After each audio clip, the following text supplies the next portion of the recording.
Hi everyone, welcome back to my channel. आज हम बात करेंगे एक ऐसी मूवी के बारे में जो कि दुनिया में सबसे ज्यादा कमाई करने वाली ज़ॉम्बी फिल्म है। ब्रैड पिट के साथ इस एपिक एडवेंचर में देखेंगे कैसे दुनिया एक ज़ॉम्बी आउटब्रेक से जूझ रही है। तो अगर आपको ज़ॉम्बी फिल्म्स और उनके थ्रिल्स पसंद है तो ये वीडियो आपके लिए है। चलिए शुरू करते हैं। दुनिया में एक ज़ॉम्बी एपिडेमिक फैल गया है और लोग बड़े बड़े दीवारें बनाकर सुरक्षित सिटीज बना रहे हैं। एक आदमी जिसका नाम जेरेड लेन है अपनी फैमिली के साथ एक अच्छी सुबह बिता रहा है। उसे अपनी वाइफ और 2 बेटियों से बहुत प्यार है। जेरेल्ड अपनी फैमिली के लिए नाश्ता बना रहा है और अपनी छोटी बेटी कॉनी से पूछ रहा है कि उसके बर्थडे के लिए क्या लाना है। उसकी आंखों के कोने से उसने टीवी पर न्यूज देखी। खबर में बता रहे हैं कि कंट्री में मार्शल लॉ लगने की संभावनाएं हैं, लेकिन जेरेल्ड इससे सीरियसली नहीं लेता। उसे बिल्कुल भी अंदाजा नहीं है कि उसकी फैमिली और पूरी दुनिया को कैसी कैटास्ट्रोफी का सामना करना है। नाश्ता करने के बाद फैमिली कॉनी के लिए परफेक्ट गिफ्ट ढूंढने निकल पड़ती है, लेकिन उन्हें एक बड़ी ट्रैफिक जैम में फंस जाना पड़ता है। फैमिली इससे निराश नहीं होती, वो अपने बच्चों के साथ गेम्स खेलकर मजा करते हैं। इस बीच कई मिलिट्री हेलीकॉप्टर्स शहर के ऊपर से गुजर रहे होते हैं और रेडियो पर दुनिया भर में नेचुरल डिजास्टर्स के बारे में सुनाया जा रहा होता है। अभी तक जेरल्ड को इन सब चीजों की कोई चिंता नहीं होती, लेकिन अचानक एक पुलिसमैन मोटरसाइकिल पर बिजली की रफ्तार से उसकी कार के पास से गुजर जाता है और वो जेरल्ड की कार का साइड मिरर तोड़ देता है। जेरल्ड कार से उतरकर देखता है कि और भी कई पुलिस ऑफिसर्स वहाँ हैं। अब जेरल्ड को चिंता होने लगती है। अचानक से गली के पीछे एक जबरदस्त एक्सप्लोजन होता है। पुलिसमैन जेरी को तुरंत अपनी कार में बैठने का हुक्म देता है। गली के दूसरी तरफ एक बड़ा ट्रक सीधा कार्स की तरफ आता है, अपने रास्ते में सब कुछ तोड़ता हुआ। कुछ ही सेकंड्स में शहर में अफरा तफरी और घबराहट फैल जाती है। जेरल्ड डिसाइड करता है कि वो तुरंत अपनी फैमिली को ट्रक के साफ किए हुए रास्ते से ले जाएगा। जल्दी ट्रक रास्ते के बीच में पलट जाता है। जेरी की बेटियां डर जाती हैं और सीट बेल्ट लगाने की जगह सीट के पीछे छुप जाती हैं। जेरल्ड उन्हें शांत करने की कोशिश में लग जाता है और इसी बीच वो एक एम्बुलेंस से टकरा जाता है। इसी तरह फैमिली का एक्सीडेंट हो जाता है, लेकिन उन्हें बचाने कोई नहीं आता। गली में भी भीड़ को लेन्स की परवाह नहीं होती। वो अपनी टूटी हुई कार से निकलते हैं और घबराहट से भरी भीड़ में भागने लगते हैं। अब ये साफ हो जाता है कि लोग किससे डर रहे हैं। गलियां पागल ज़ॉम्बी से भरी हुई हैं। वो कार्स में घुसकर लोगों को काट रहे हैं। जेरल्ड देखता है कि एक आदमी को जिसे एक ज़ॉम्बी ने काटा होता है, वो आदमी 12 सेकंड्स के लिए जमीन पर तड़पता है और फिर ज़ॉम्बी बनकर अपनी ही फैमिली पर हमला कर देता है। इस बीच जेरल्ड की फैमिली को रास्ते में एक छोड़ा हुआ ट्रक मिलता है और वो उसमें चढ़ जाते हैं। बाहर एक असली ज़ॉम्बी एपोकलिप्स चल रहा होता है। एक इन्फेक्टेड ट्रक में घुसने की कोशिश करता है, लेकिन जेरी की वाइफ उसे मार देती है। फैमिली आगे बढ़ती है। शहर की गलियां मिलिट्री पर्सनल से भरी होती हैं, जो इस डरावनी इन्वेजन को रोकने की नाकाम कोशिश कर रहे होते हैं। मिलिट्री पीछे हट जाती है और सर्वाइवर्स को एक बढ़ती हुई ज़ॉम्बीज की भीड़ के बीच छोड़ देती है। जेरल्ड और उसकी फैमिली शहर से बाहर निकलकर एक सुरक्षित जगह ढूंढने लगती हैं, लेकिन जेरल्ड को ये नहीं पता होता कि ऐसी जगह बहुत कम बची हैं। अचानक उसकी बड़ी बेटी रेचल को अस्थमा का अटैक हो जाता है। जेरी गाड़ी रोकता है और अपनी बेटी को शांत करता है। जब उसकी वाइफ इनहेलर ढूंढने लगती है, लेकिन इनहेलर दूसरे बैग में रह गया होता है। अब लड़की को जल्दी से मदद की जरूरत है। तभी जेरल्ड को उसके क्लोज फ्रेंड टियरी का फोन आता है, जो यूनाइटेड नेशंस में काम करता है। जेरी अपनी फ्रेंड को कोऑर्डिनेट्स बताता है और उसे रिक्वेस्ट करता है कि उसकी फैमिली को तुरंत वहां से ले जाया जाए जहां ज़ॉम्बी ना हो। टियरी उन्हें बचाने का वादा करता है, लेकिन बिना अपने मतलब के नहीं। जेरी को अब तक ये नहीं पता कि यूएन ने उसके लिए क्या प्लान बना रखा है। तब तक टियरी हेलीकॉप्टर अरेंज करता है। लेन फैमिली अपनी वैन से एक शॉटगन उठाकर सबसे नजदीक के मॉल में खाना और रेचल के लिए इनहेलर लेने निकलती है। सुपरमार्केट में पूरी तरह से अफरा तफरी मची होती है। जेरी की वाइफ शेल्फ से खाना उठाकर ट्रॉली में डालती है और जेरी और उसकी बेटी ड्रग स्टोर की तरफ भागते हैं। वहाँ उनका सामना एक आर्म्ड आदमी से होता है, जो काफी डेंजरस लगता है, लेकिन वो जल्दी समझ जाता है और जेरी की जरूरी दवाई दे देता है। तभी जेरी अपनी छोटी बेटी कॉनी की चीख सुनता है। जेरी की वाइफ पर कुछ अजनबी आदमी हमला करते हैं और उसकी ग्रोसरी छीनने की कोशिश करते हैं। जेरी उन गुंडे लोगों को सामना करता है और शूट आउट के बाद अपनी वाइफ को बचा लेता है। तभी एक पुलिसमैन सुपरमार्केट में दौड़ता हुआ आता है, लेकिन उसे शूट आउट और विक्टिम्स की परवाह नहीं होती। उसे सिर्फ खाना चाहिए होता है। अब ये हर कोई अपने आप को बचाने की लड़ाई लड़ रहा है। फैमिली बाहर भागती है और देखती है कि उनकी वैन चोरी हो गई है। वो डिसाइड करते हैं कि वो बिल्डिंग्स की तरफ भागेंगे ताकि वो इस खतरनाक भीड़ से दूर रह सके। जेरी टियरी को कॉल करके कहता है कि वो उन बिल्डिंग की छत से उन्हें उठा ले जितना जल्दी हो सके, लेकिन टियरी सिर्फ सुबह हेलीकॉप्टर भेज सकता है। रात को इवैक्यूएशन पॉसिबल नहीं है। बाहर ज़ॉम्बीज का हमला जारी रहता है। ज़ॉम्बी पर गोलियां चलाते हुए फैमिली एंट्री वे में घुस जाती है। रास्ते में जेरी देखता है कि एक आदमी को जिसे ज़ॉम्बीज अवॉइड कर रहे हैं। ऐसा क्या है जो उन्हें इतना पिकी बना रहा है, लेकिन ज़ॉम्बीज को लेन फैमिली पर पक्का इंटरेस्ट है, इसलिए वो एंट्री वे का दरवाजा तोड़ने की कोशिश करते हैं। फैमिली ज़ॉम्बी से बचती हुई सीढ़ियां चढ़ने लगती है, लेकिन अचानक कॉनी कहीं और चली जाती है। लड़की एक अजीब अपार्टमेंट के दरवाजे पर मिलती है। कॉनी की चीखने की वजह से एक लैटिन अमेरिकन सर्वाइवर्स की फैमिली अब लेन्स को अपने घर में पनाह देने के लिए तैयार हो जाती है। उनका छोटा बेटा जिसका नाम टॉमी है इंग्लिश बोलता है, इसलिए समझने में कोई दिक्कत नहीं होती। लेन्स को खाना दिया जाता है और रात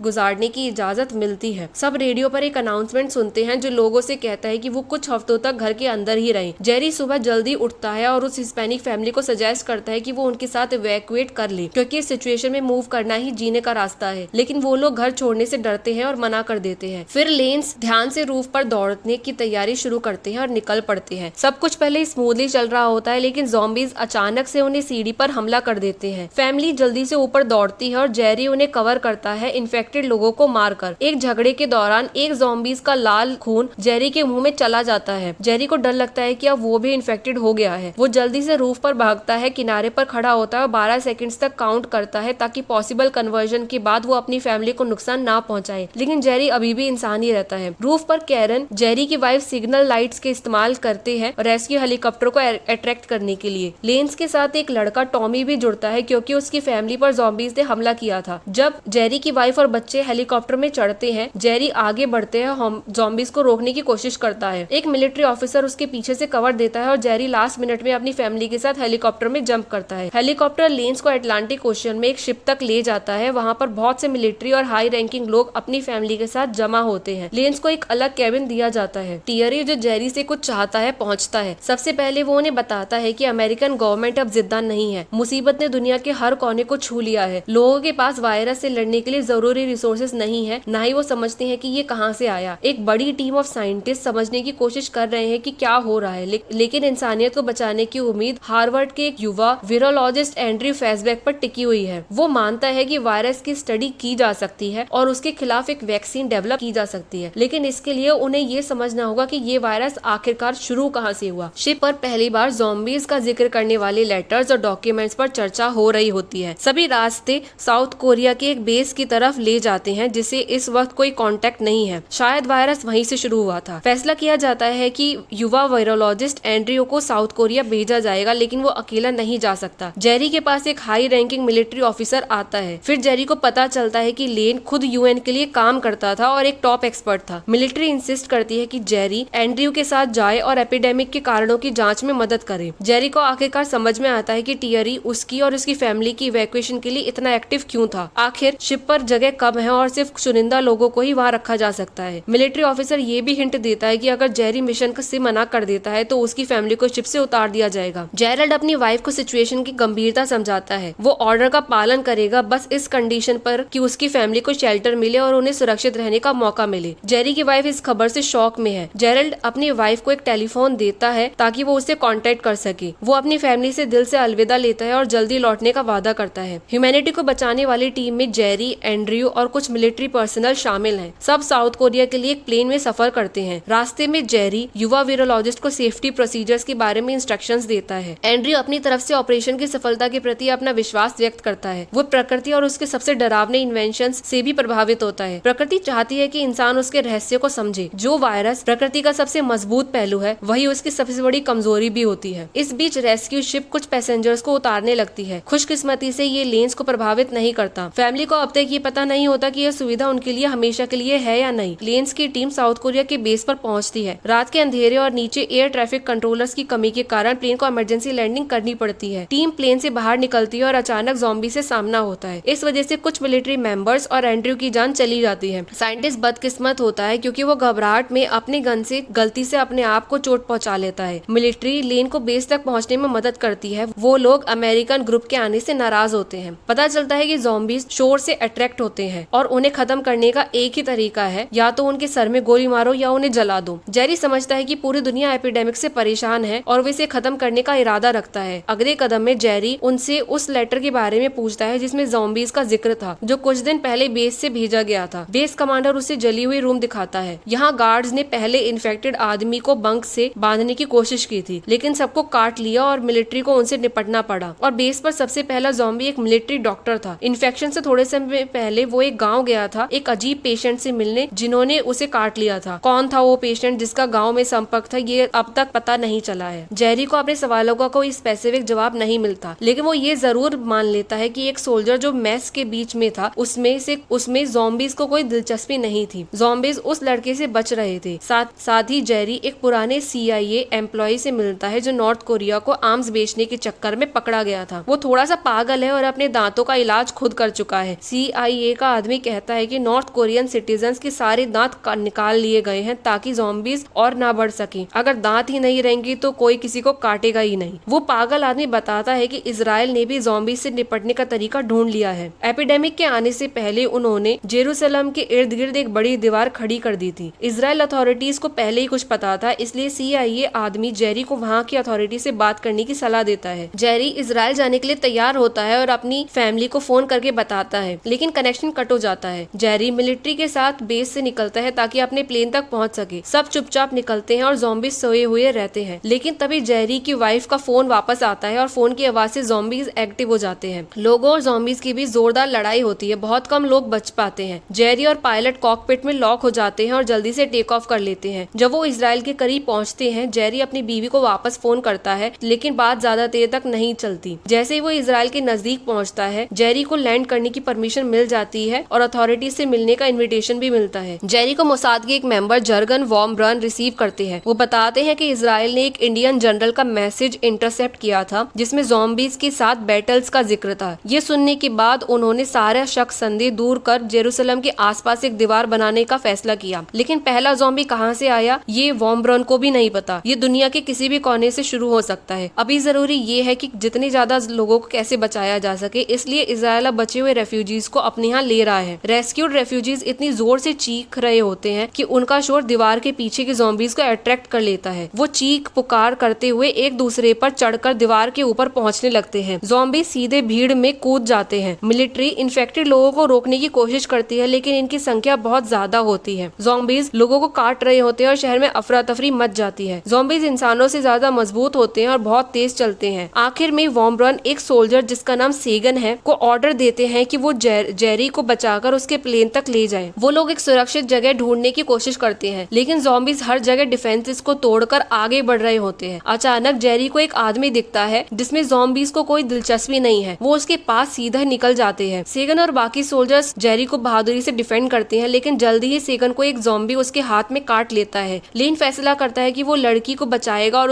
उसके इंजर्ड हाथ को काट देता है, ये उम्मीद करते हुए कि वायरस अभी तक उसके शरीर में नहीं फैला होगा। सेगन ज़ॉम्बी नहीं बनती, लेकिन दर्द से मारे चीख रही होती है। अब जेरी ने उसकी जिम्मेदारी ले ली है और उसे एयरपोर्ट तक पहुंचाने में मदद करता है। उसका प्लेन चला गया होता है, इसलिए मिलिट्री उसके लिए एक बेलारूसियन पैसेंजर प्लेन रोकती है। प्लेन में बहुत सारे लोग होते हैं और क्रू को ये नहीं पता होता कि उन्हें कहाँ जाना है। अभी सबसे जरूरी बात ये है कि प्लेन उड़ान भरे और ज़ॉम्बी से बचकर निकले। आखिर में प्लेन उस तबाह शहर से निकल जाता है। जेरी अब थोड़ा शांत होता है और बहादुर सेगन का जख्म का इलाज करता है। अचानक सभी रिसेंट इवेंट्स जेरी के दिमाग में फ्लैश करने लगते हैं और एक बड़ी तस्वीर सामने आती है। ज़ॉम्बी ऐसे लोगों को नहीं छू रही जो ऑलरेडी किसी बीमारी से जूझ रहे हैं। जेरी तुरंत टियरी से कांटेक्ट करता है और कहता है कि सबसे के नजदीक मेडिकल सेंटर्स जो वैक्सीन प्रोड्यूस करता है वहाँ प्लेन को भेजे। टियरी पायलट से बात करता है और उन्हें कार्डिफ के रिसर्च सेंटर की तरफ उड़ने का ऑर्डर देता है। वो मना नहीं कर सकते। मीनवाइल एक फ्लाइट अटेंडेंट गलती से कार्गो का गेट खोलती है और एक ज़ॉम्बी बाहर निकलता है। अब दूसरे कैबिन में केओस मच जाता है। बहुत सारे इन्फेक्टेड लोग होते हैं। जेरी फर्स्ट क्लास पैसेंजर्स को चुप रहने और रास्ते को बैरिकेड करने को कहता है, लेकिन प्लान फेल हो जाता है और ज़ॉम्बीज फर्स्ट क्लास में आ जाते हैं। लगता है सबको इन्फेक्टेड होना ही है, तो जेरी एक्शन लेने का फैसला करता है। वो सेगन से एक ग्रेनेड ले लेता है और ज़ॉम्बीज पर फेंक देता है। कैबिन डीप्रेशराइज हो जाता है और एक ज़ॉम्बी टरबाइन में घुस जाते हैं। जेरी और सेगन अपनी सीट्स में बच ही रहते हैं, लेकिन डैमेज की वजह से प्लेन जंगल में क्रैश हो जाता है। जेरी बच जाता है, लेकिन क्रैश में सीरियसली इंजर्ड होता है। कॉकपिट पूरी तरह से टूटी हुई होती है। जेरी के अलावा एक और सर्वाइवर है, सेगन। खुशकिस्मती से प्लेन कार्डिफ मेडिकल सेंटर के नजदीक गिरता है। सेगन बैडली इंजर्ड जेरी को वहां पहुंचाती है। गेट तक पहुंचने पर जेरी बेहोश हो जाता है। इस वक्त शिप को पता चलता है कि प्लेन से कम्युनिकेशन खो गया है। टियरी के अलावा कोई नहीं मानता कि जेरी बचा है।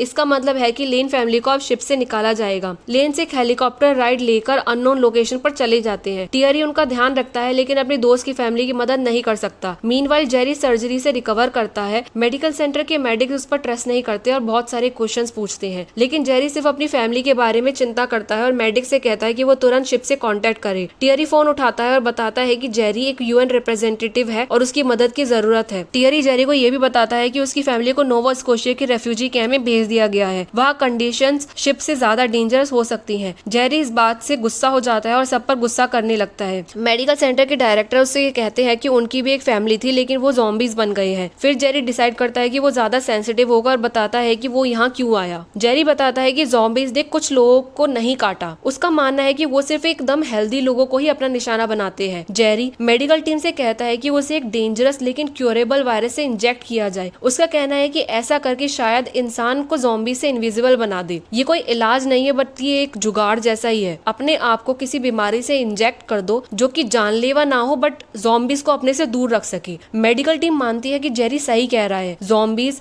प्रीडेटर्स की तरह शायद एक बीमार विक्टिम में इंटरेस्ट नहीं रखे। अगर ये सच है तो मिलिट्री को कंडीशनली सेफ वायरस से इन्फेक्ट करना मुमकिन हो सकता है ताकि वो ज़ॉम्बी से लड़े और इन्फेक्टेड ना हो। सब लोग एक्सपेरिमेंट करने के लिए तैयार हैं, लेकिन प्रॉब्लम ये है कि वायरस सैंपल दूसरी बिल्डिंग में है जहां अभी लोग लगभग 80 ज़ॉम्बीज हैं। फैसिलिटीज के लेआउट स्टडी करने के बाद जेरी, सेगन और मेडिकल सेंटर के डायरेक्टर जाने के लिए तैयार होते हैं। वो अपने हाथों को रैप करते हैं, एक वेपन लेते हैं और बिल्डिंग की तरफ निकल पड़ते हैं जहां से वापस आना मुश्किल है। ग्रुप शोर नहीं करने की कोशिश करता है और धीरे धीरे सभी लैब तक पहुंचते हैं। ज़ॉम्बीज को देखकर वो फ्रीज हो जाते हैं और जितना शांत हो सके रहने की कोशिश करते हैं। सर्वाइविंग मेडिकल स्टाफ उन्हें सिक्योरिटीज कैमरा के जरिए मॉनिटर करते हैं, लेकिन बिल्कुल भी नॉइज नहीं करना मुश्किल है। जल्दी ज़ॉम्बीज उनको नोटिस कर लेते हैं और उनके पीछे भागते हैं। ग्रुप को ज़ॉम्बीज को कंफ्यूज करने के लिए स्प्लिट होना पड़ता है। जेरी कुछ ज़ॉम्बीज को मार देता है और अब लैब की तरफ बढ़ता है। सेगन और डायरेक्टर भी ज़ॉम्बीज से लड़ते हैं, लेकिन बड़े नंबर में ज़ॉम्बीज के पीछे होने की वजह से उन्हें सुरक्षित बिल्डिंग में वापस आना पड़ता है। जेरी अब अकेला रह जाता है। उसने वायरस वाली लैब को ढूंढ लिया है और उसमें अपने आप को लॉक कर लिया।